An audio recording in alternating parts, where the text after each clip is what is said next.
ہونا تو یہ چاہیے تھا کہ وہ کہتے ہیں نا دیر آیت درست آیت کا معاملہ ہوتا، لیکن یہاں پہ اب بھی کئی رہنما ایسے ہیں جو پارٹی ٹکٹ سے خوش نہیں ہیں. دانیال عزیز ہو جائیں، عائشہ رجب ہو جائیں، جعفر اقبال صاحب کی کل ہم نے بات کی تھی، فیصل آباد میں طلال چودھری کے حوالے سے بھی فیصلہ نہیں ہوا. کئی ایسی نشستیں ہیں، پنڈی میں بھی ایک نشست ابہام کا شکار ہے.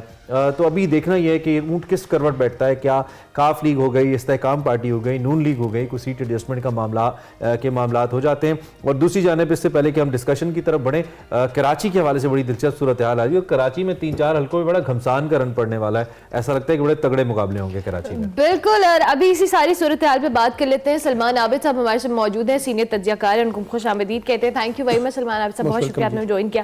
یہ جو بھی انتخابات، جو پہلی بات عمران نے کی کہ انتخابات ہوں گے یا نہیں ہوں گے، کیونکہ جو سینیریو اس وقت ہم دیکھ رہے ہیں، چاہے وہ عدالتوں میں ہو یا اوور آل ہو، اس سارے سینیریو کے اندر الیکشنز کے حوالے سے آلریڈی اتنا ابہام موجود تھا اور اب پھر لوگوں کے اندر ایک تشویش آ رہی ہے. کیا کہیں گے اس حوالے سے؟ دیکھیے، جس نے بھی یہ دربار سجایا ہے نا 2024 کے انتخابات کا، اس نے بڑا سوچ سمجھ کے یہ دربار سجایا ہے. اور اس کا جو بنیادی نقطہ ہے وہ انسرٹنٹی جو ہے وہ آخری دن تک قائم رکھنی ہے.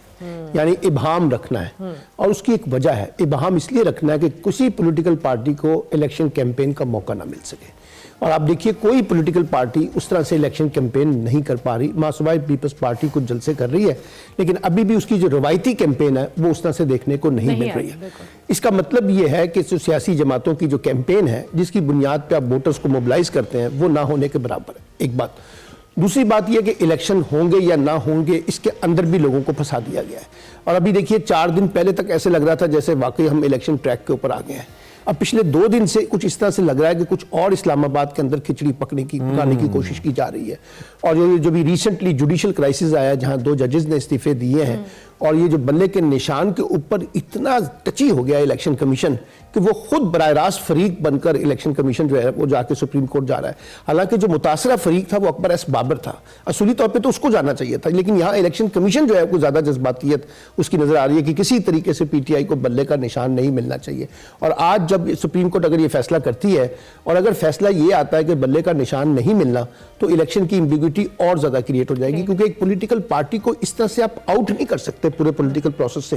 آپ اس کا نشان چینج کر سکتے ہیں، لیکن یہ نہیں کہہ سکتے کہ آپ کو نشان ہی نہیں ملے گا، تو پھر تو پولیٹیکل پارٹی ختم ہو گئی. یہ تو اس کا فنڈامنٹل رائٹس ہے. تو اس لیے بہت سے سوالات ایسے پیدا ہو رہے ہیں.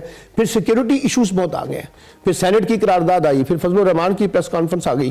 تو ایک ایمبیگوٹی تو آپ نے کریٹ کر دی ہے. اب ایسے کانٹیکس میں الیکشن کا ہونا ظاہر کیا کرتا ہے؟ اس کا ظاہر یہ کرتا ہے اگر الیکشن ہو بھی جائیں تو یہ مسائل پیدا کرے گا.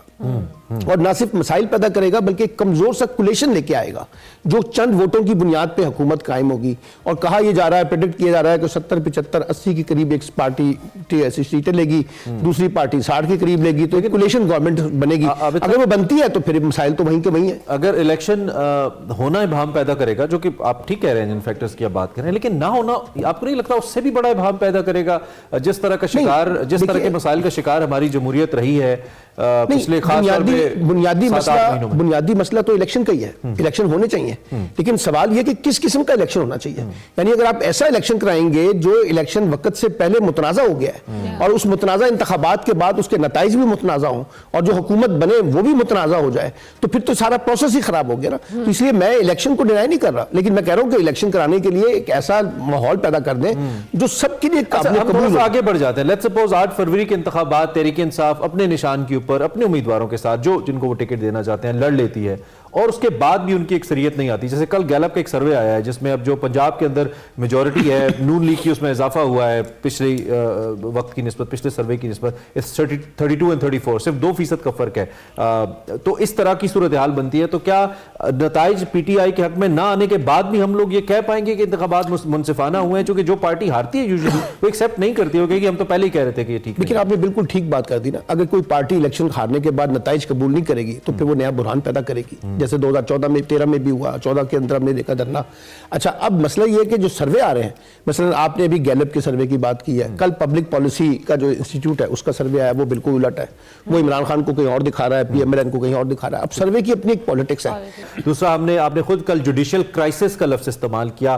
ایسا کبھی ہسٹری میں نہیں ہوا، خاص طور پہ ایکسپیکٹڈ چیف جسٹس 8 مہینے پہلے ریزائن کر دیں. اور پھر جب